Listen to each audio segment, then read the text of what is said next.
Hi, everybody, and welcome. This is our first series of interviews to a select group of scholars and artists in relation to a class that I am co-teaching with Elika Ortega Guzman. If you say something, you'll be on camera, Elika. Hello. And we are going to be introducing today Leonardo Flores as our first speaker. We will be having a conversation with him about different matters related to the class. If you want more information, you can read our class description in this website.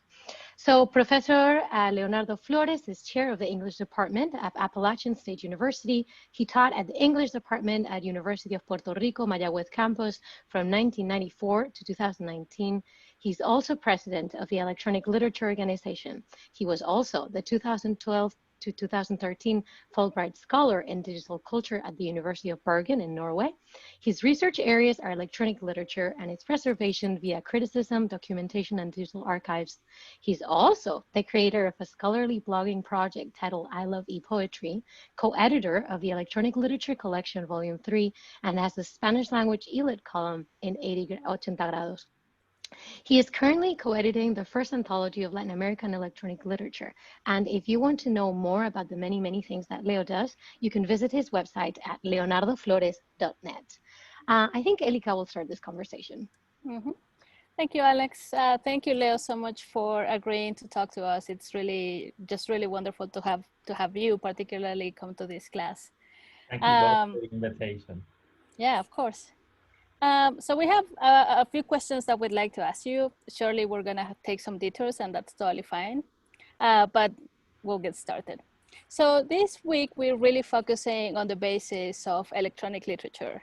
However, as you can tell from the title and from the description of our course, we're really not staying with the term electronic literature. And there's several reasons for that we can discuss in a minute. But we're going with the term digital literary arts. So I guess the first question that I have for you first is, what do you consider to be electronic literature? What is electronic literature? And then if you could talk a little bit about the different denominations that tend to exist between electronic literature, digital literary arts, etc. What are the differences? What are the stakes in that kind of discussion? All right. Well, let's see. Let's start with literature. Let's get foundational there. If we think about what is literature, we're thinking about the art of language or the art of writing. Walter J. Young, a theorist on orality, published a famous book called Orality and Literacy, the Technologizing of the Word. Himself rejected the idea of oral literature. Orality is pre-literary. Literary is writing.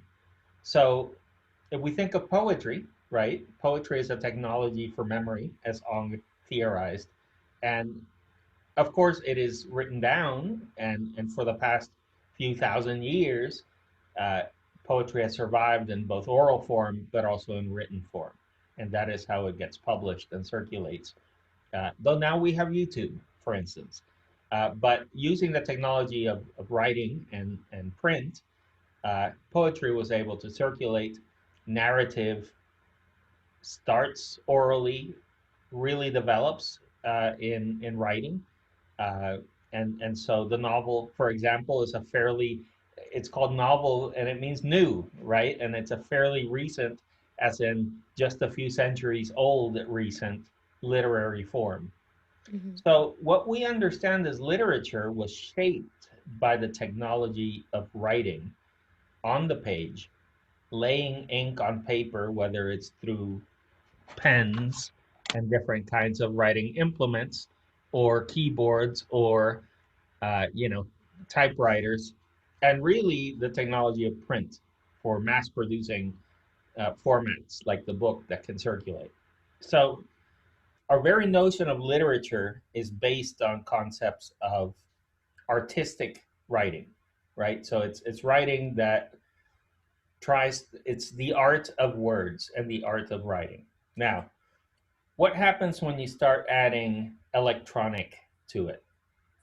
Well, the electronic media predates digital media, and therefore became a first space where we started to see things like video poetry. So video poetry then incorporates writing into material that's saved on electromagnetic tape and produced on electromagnetic tape. That is the writing surface of sorts, right? Using some sort of studio and interfaces, right? Similar to film, but this is where we start to begin to get writing that transcends the page.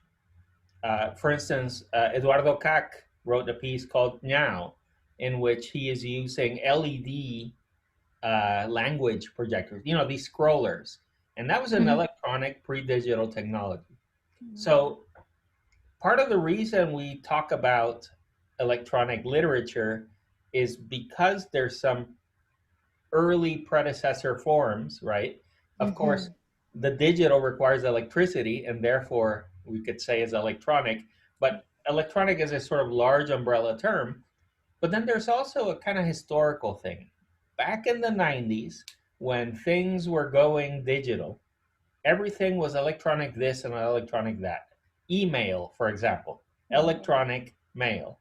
So at the time, e-poetry, e-literature, electronic literature, it served as a way to kind of bridge conceptually from the old concept of literature to then the new digital concept, electronic. And it's really more of a cultural association with it. Even then, there were debates. I mean, even 20 years ago, when things were kind of solidifying into electronic literature, there were debates about why not digital literature. And part of it is because it was catchy at the time. And part of it is because there are some important electronic predecessors. Right. So, and then to kind of come to the terms that you are proposing now, which I think are a lot more current, digital literary arts. Is that what you? Is that the term?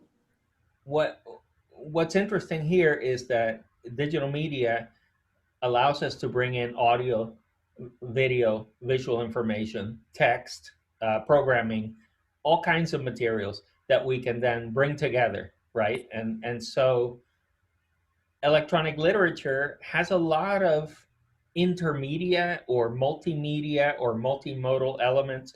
It is frequently, because digital media makes it so easy, we're writing on images, we're writing next to or around images, we're writing on video in time and space. So all these arts begin to converge, and therefore to just think of it as the literary is a little bit limiting, right? And so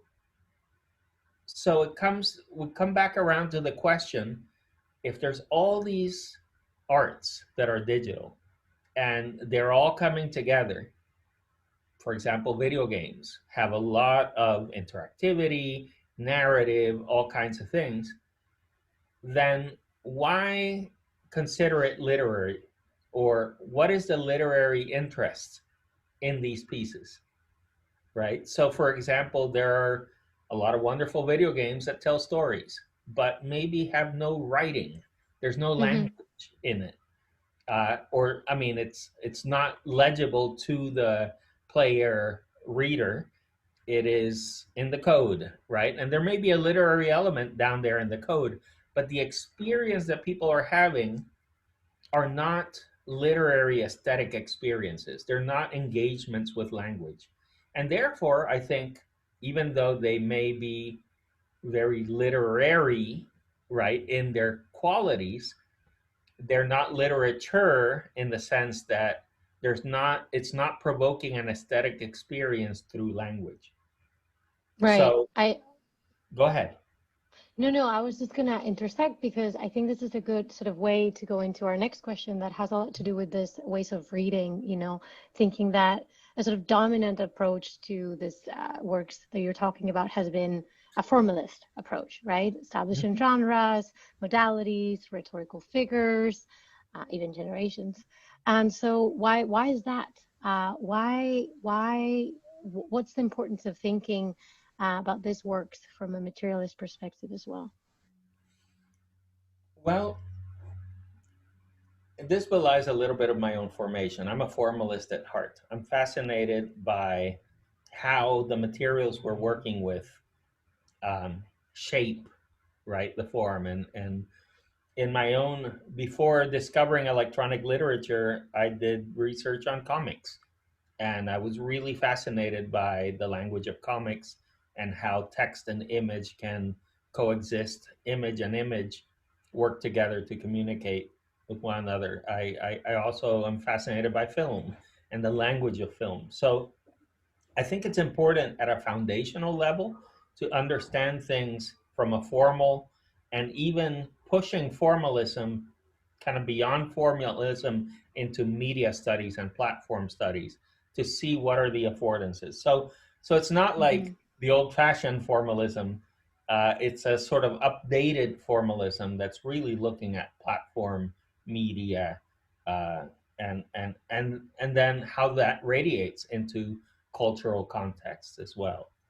So, for instance, from a formal point of view, an image macro meme, right, text placed over an image, was very possible and was actually done in the print era, right? It's magazines, ads, put language over images and create these multimodal compositions really well. There's nothing particularly new from a formal point of view with memes. However, the fact that they circulate massively in social media networks, that they evolve, that they are, you can almost tell a narrative of a meme as it explodes into variations, reaches a certain kind of meta level, right? As it starts to decline in popularity, it starts to mash up with other memes and eventually becomes passé and forgotten, right? But there's a kind of life cycle to a meme that is entirely different from what would happen, say, in a magazine publication. And therefore, it is very much a digital object. It is very much, I think, e-literature. And when we start to bring in the question of the literary, think about the compression that you have to have with language when all you have is a little bit of text up top and a little bit of text in the bottom, or in a caption over the image, or maybe a little balloon or something, right? More comics like. But if all you have, is just those two phrases, and sometimes one of them is already constrained, right? There's already half the phrase has been written for you.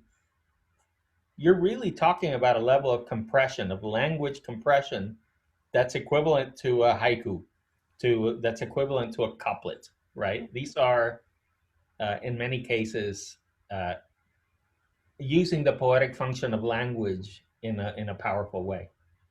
So formalism, yes, but we need to kind of go beyond formalism and update it. Excellent. This really dovetails very well into the next question, which is we're insisting very much on the importance and the cultural significance of studying Flash-based works this year, like this, the fall of 2020, not 2019, I wish. What year is it? Yeah, exactly. What did you think comes after December 31st, 2020 for all the Flash-based works? Flashmageddon. I know. It's coming. The end is coming. It's fascinating to me how Flash really inspired a whole generation of people to create interactive, multimedia, even generative pieces. So many folks, it made the bar to access accessible to people. There was still a learning curve. It was not a simple program to use. but it was simple enough that someone who was motivated could learn how to use it and create really sophisticated things right away. And I would say to this day, we still don't have as powerful a development environment as Flash and as user-friendly as Flash. And we have other things, right? We have things like Twine, for instance, which is really kind of, again, lowers the bar in terms of web development and all these things. And you can do something simple, or you can really push it to do something really sophisticated. But the kind of multimedia integration and interactivity and just taking all those resources and getting them to work together powerfully, I think is still unparalleled, at least at the technical level that's needed. Now, if you're a super programmer and developer for iOS or whatever, sure, you can do all those things. But getting average people to be able to learn a piece of software and create really cool stuff, Flash was it. And I will mourn the passing of Flash, and I think it's really important that we enjoy and celebrate the Flash works that remain while we have access to them. And let's hope we or the community are able to find some good solutions to access. Yeah, certainly. It feels to me, it feels a little bit, I'm sorry, Alex, it feels a little bit like, you know, watching the moon landing kind of thing. Like it's this kind of like historical moment, the last few months, that we can see these works working, not videos of them. And I wonder, you know, how we're going to look back in a few years to, you know, the fall of 2020, which is many, many other things, but also the last, I guess, semester that elite folks were able to teach it live. Yeah, I mean, it's going to make our jobs so much harder, right?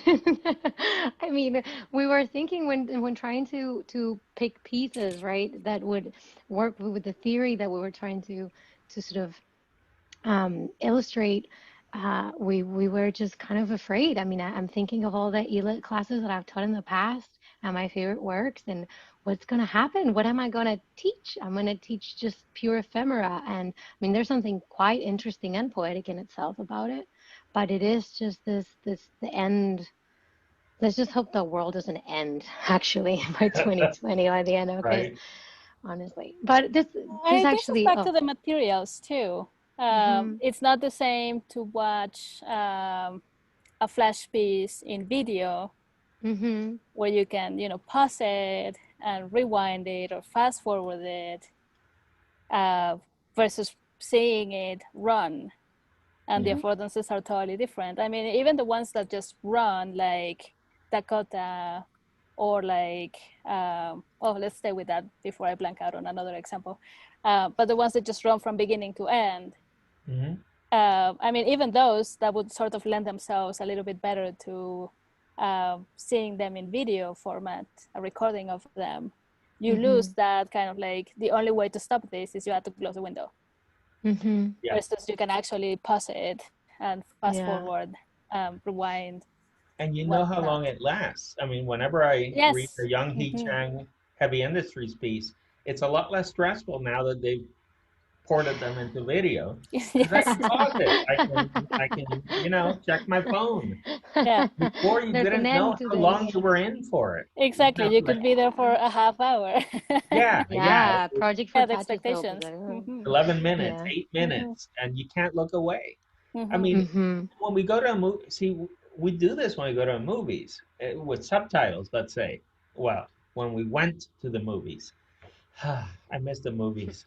Anyway, but I mean, it's a sensory focusing chamber, right? You go, you sit there, you're watching the film, and if there's subtitles, all you have to do is look at the screen and look at the subtitles, and put your phone on Do Not Disturb if you have any consideration or appreciation for the art of cinema, and there you focus. And that kind of focus, we don't get so much anymore. Not for screens. I mean, even just the fact that you're like, I'm going to go to the bathroom now because I'm not going to leave this room for the next 2 hours because I don't want to miss anything from the movie, which is a completely different, but it also comes, it's a good way to talk about the next question that we had, that it's precisely looking at the relation between ILIT or digital literature arts and their dependence on external infrastructure.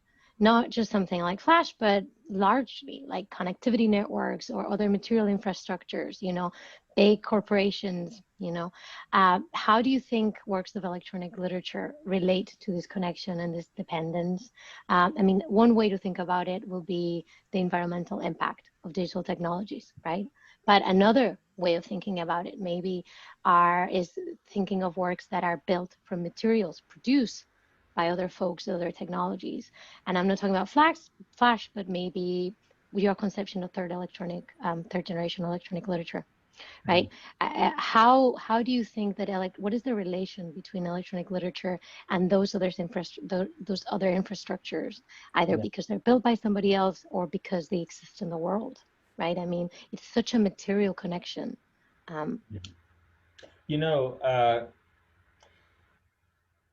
From a preservation point of view, well, first of all, we have to think about what are the dependencies, right? What infrastructure is needed for something to work. So, for instance, a software like HyperCard didn't just require a certain operating system; it required a specific kind of microchip, right? Like the Intel microchips no longer work. It doesn't work even if you have the right kind of operating system. So any kind of technology, any kind of work of electronic literature is created in a computational environment, right? A set of dependencies.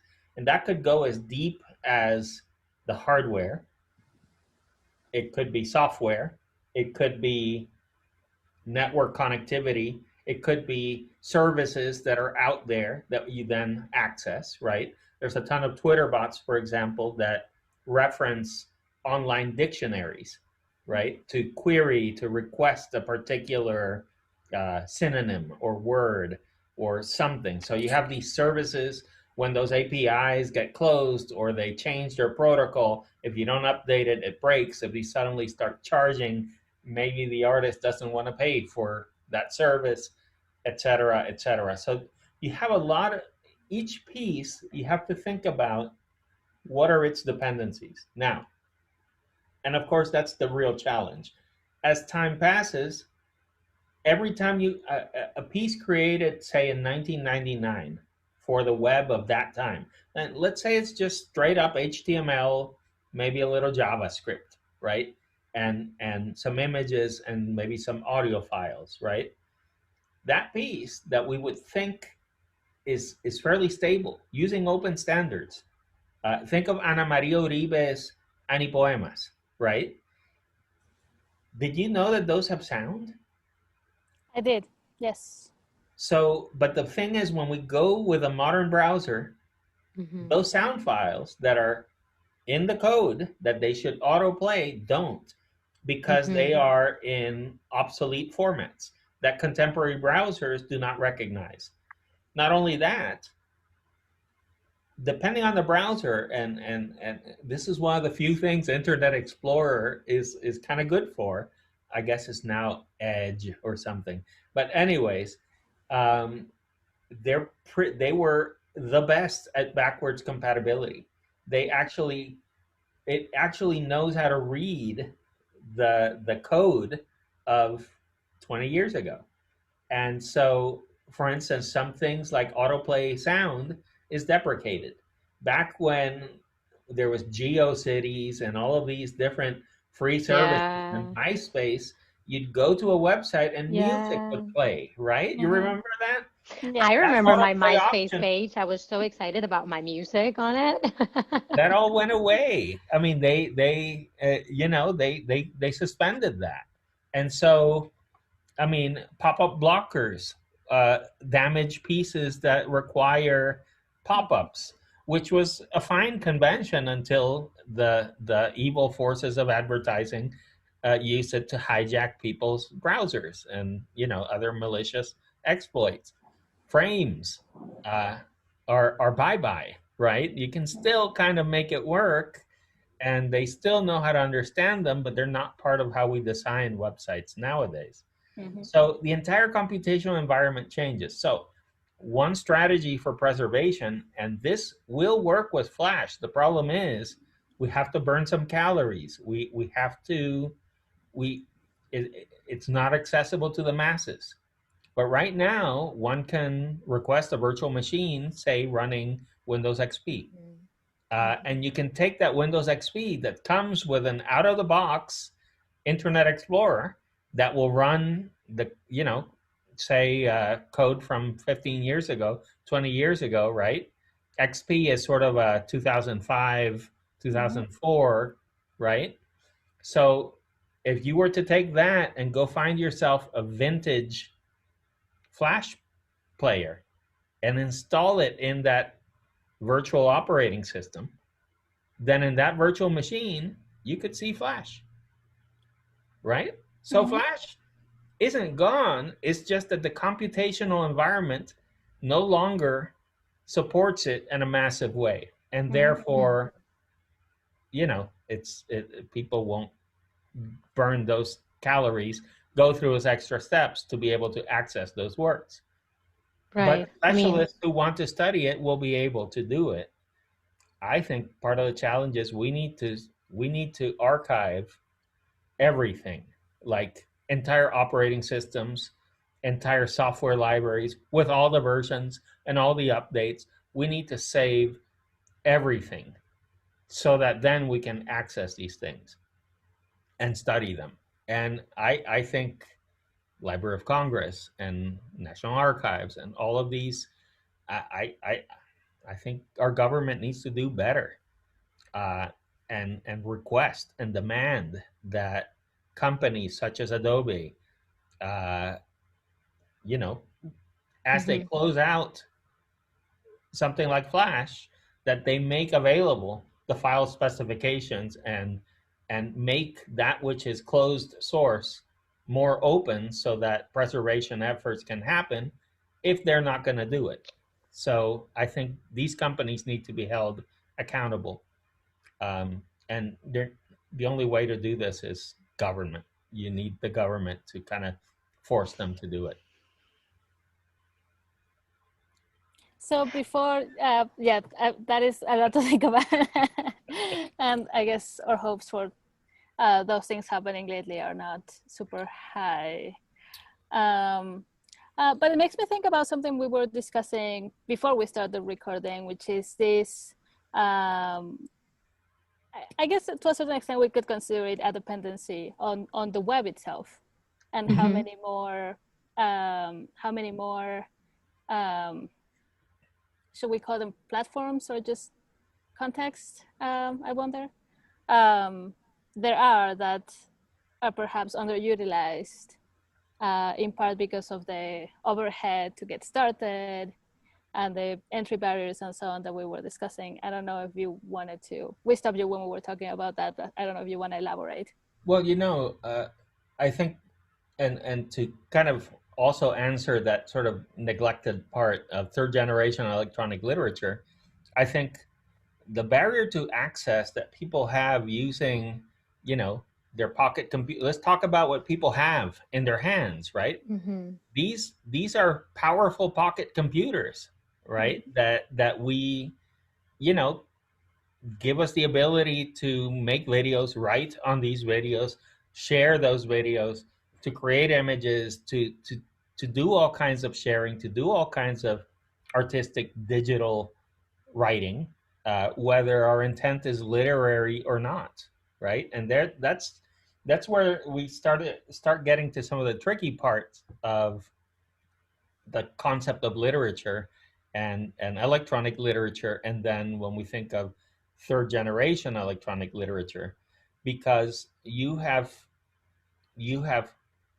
a ton of people using these kinds of easy access tools to create digital writing and to create other things that are not writing, but amongst the things that they're creating, there's writing involved. Let's say memes, let's say TikTok videos, let's say, tweets and Facebook posts that have certain design elements, things that allow you to create simple animations and share them.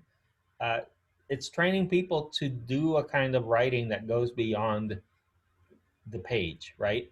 Static sequences of text, ink on paper, right? And when you suddenly start doing something that generates, or that is multimedia by design, or that incorporates the passage of time, a GIF, right, that is looping and including some text in it, or that the text itself is being animated throughout the GIF, and then you put that out in circulation and people are inspired and it becomes a meme and they start adding and doing their own thing. Their intent may not be literary. They may not be thinking, I'm here to create art. Capital L, literature, right? Dress up Yes. to create some literature. I'm going to write some literature. But you're still communicating with writing in artistic ways, right? You are very close to literature. And so I think when you have massive amounts of people doing that habitually, growing up with that as a kind of fun, natural thing, they will at some point grow up and say, someday they might have a sort of expressive literary poetic impulse, and they may create, you know, a GIF that really moves people, that really is, or a video poem, or a lyric video, right? That's one of the really vibrant spaces. YouTube, there's so much creative writing going on video, right? So I mean, people will create things that are really powerful, and they already are. And so I think we're very close to a very overt literary exploration of this, in which people are, in a kind of serious way, really trying to do something artistic. Right. So, but in the meantime, I think we need to have some fun, right? This is the pop culture of electronic literature. And not everyone who writes is writing in a literary way, but every word that people are writing is preparing them to be better writers and to potentially write a great novel or a great poem or a great story or a great screenplay or a great video game or a great video poem or a great GIF or a great bot. And so it's all preparation for it. Yeah. And this takes us to the last question that we have, and because we don't want to take too much of your time, just enough. And I wonder if this even this idea that you're proposing of, you know, this is the pop culture of elite. I wonder also what the dimension of the economical impact or the economical dimension is, and I mean, I guess because electronic literature tends to be more of a niche and experimental and associated to academic circles, there seems to be a disconnection or a misunderstanding of how elite participates in or around industries like publishing, like software development, app stores, creative content creation, etc. So I wonder if you could speak a little bit about these economies that surround elite, that really, I think, have never been fully consolidated, and that's I mean, that's an important aspect also, how it works in the material world of, you know, importation of minerals and manufacturing of things and so on. You know, even in the book world, right? The dream, and I suppose this is capitalism, right? But few writers get to live from writing alone, right? And even so, I mean, so writers frequently, poets, novelists, whatever, need day jobs. Need, you know, there's creative writing programs that house a lot of writers, and they're able to share their craft as they continue to produce, and that's great. You know, some people reach the certain threshold where they are able to live off of what they do, as writers. And I think that's part of what's missing in electronic literature. I mean, if you are producing at a high level, you are able to then get the academic job that then is able to maintain you. So there's electronic literature has developed very well in that academic and creative environment. However, I think the prospects for commercialization, I think in part because electronic literature really emerged as a concept and a field, especially second generation, which is really the sort of core concept of electronic literature, developed concurrently with the web. It meant that it came along with this gift economy of the web, with this sort of openness, this giveaway, right? And all of our electronic literature collections are open source and free access, and that's a good thing. And that's the kind of organization that we are, and I don't think that will ever change. However, we haven't really developed markets. I think, Eastgate Systems was able to develop a market for hypertext, and I think that market for hypertext was hurt by the development of a sort of open and free web. And even though it may come to produce things for iPads, versions of their programs for iPads and all that, I don't know that it will continue to be able to be a viable kind of market. I think at its best, it was still sort of a niche kind of small press publisher anyways. So even Michael Joyce, right, who wrote Afternoon,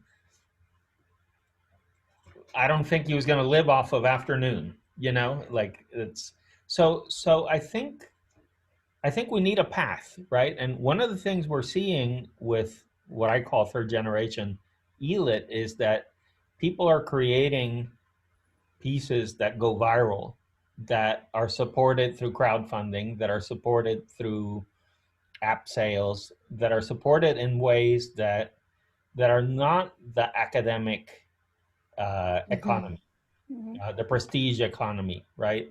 I know that the art scene is also home to a lot of electronic literature, and really folks like Young-Hee Chang Heavy Industries, right? Mark Voge and Young-Hee Chang, they move in the art world, the art scene, and that has its own gallery funding, royalties kind of economy, right? So those are the two primary economies where the digital language arts happen. But I wonder, I think these contemporary platforms like Facebook, Twitter, TikTok, iOS, Android, they come with markets. They come with market potentials. And I think in exploring them, we are exploring the profession of ELIT writer in the way that the publishing industry created the profession of writer, which in most cases is aspirational. Most people don't get to be Stephen King or Anne Rice, but the fact that it's there becomes a goal, becomes an aspiration. Kids growing up say, when I grow up, I want to be a writer or an astronaut or whatever. And they might reach writer and astronaut. I don't know how many kids.